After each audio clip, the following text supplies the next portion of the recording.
संदर्भात गिरीश गायकवाड आमचे प्रतिनिधी गेल्या अनेक तासांपासून रेल्वे स्थानकावर उपस्थित आहेत। गिरीश, सध्याची काय स्थिती आहे? आंदोलक सध्या शांत आहेत का? पोलिसांकडून त्यांना समजवण्याचा कशा प्रकारे प्रयत्न केला जातो?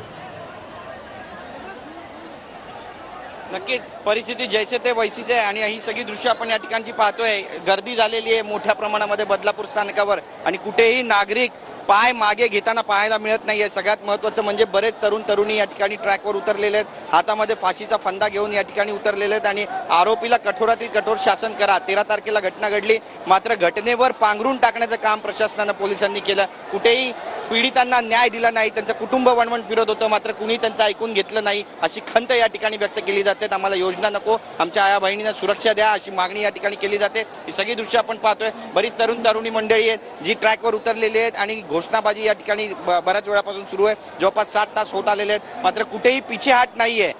उपमुख्यमंत्री देवेंद्र फडणवीस यांनी सांगितलेलं फास्ट ट्रॅक कोर्टमध्ये हा खटला चालू, आरोपींना शासन करू, कठोरातील कठोर निर्णय घेऊ। त्यासोबतच पोलिसांवर देखील कारवाई करण्यात आलेली आहे आणि त्यामुळे आवाहन करण्यात येतं शासनाकडून की आता आंदोलकांनी माघार घ्यावी, कुठेतरी सरकारला सहकार्य करावं। जी रेल्वेचा खोळंबा झालेला आहे तो सुरळीत व्हावा यासाठी सहकार्य करावं, पण जोपर्यंत आरोपीला फाशीची शिक्षा होत नाही, जोपर्यंत कठोर शासन होत नाही, तोपर्यंत ट्रॅक सोडणार नाही असा पवित्रा इथल्या सर्व स्थानिकांनी घेतलेला आहे। त्यामुळे बदलापूर स्थानकाची रेल्वेची जी वाहतूक आहे ती पूर्णपणे ठप्प झालेली आहे। 100% वाहतूक ठप्प आहे। अंबरनाथपर्यंत रेल्वे सुरू आहे आणि आपण पाहतो या ठिकाणी आता पोलीस अधिकारी जे आहेत ते सुद्धा येताना आपल्याला स्पष्टपणे पाहायला मिळत आहेत। पोलीस या ठिकाणी स्पीकर घेऊन आलेले आहेत आणि उद्घोषणा या ठिकाणी केली जाईल। पोलिसांकडून संदेश दिला जातोय, एक ट्रॅक या ठिकाणी तयार करण्यात आलेला आहे। बघा हालचाल वाढलेली आहे या ठिकाणी आणि वरिष्ठ पोलीस अधिकारी जे आहेत ते आता या आंदोलकांशी थेट बातचीत करणार आहे। एक स्पीकर मागवण्यात आलेला आहे, माईक मागवण्यात आलेला आहे, आंदोलकांची बातचीत केली जाणार आहे आणि नेमकी काय बातचीत होणार आहे याकडे सगळ्यांचं लक्ष आहे। बघा धावपळ सुरू झालेली आहे,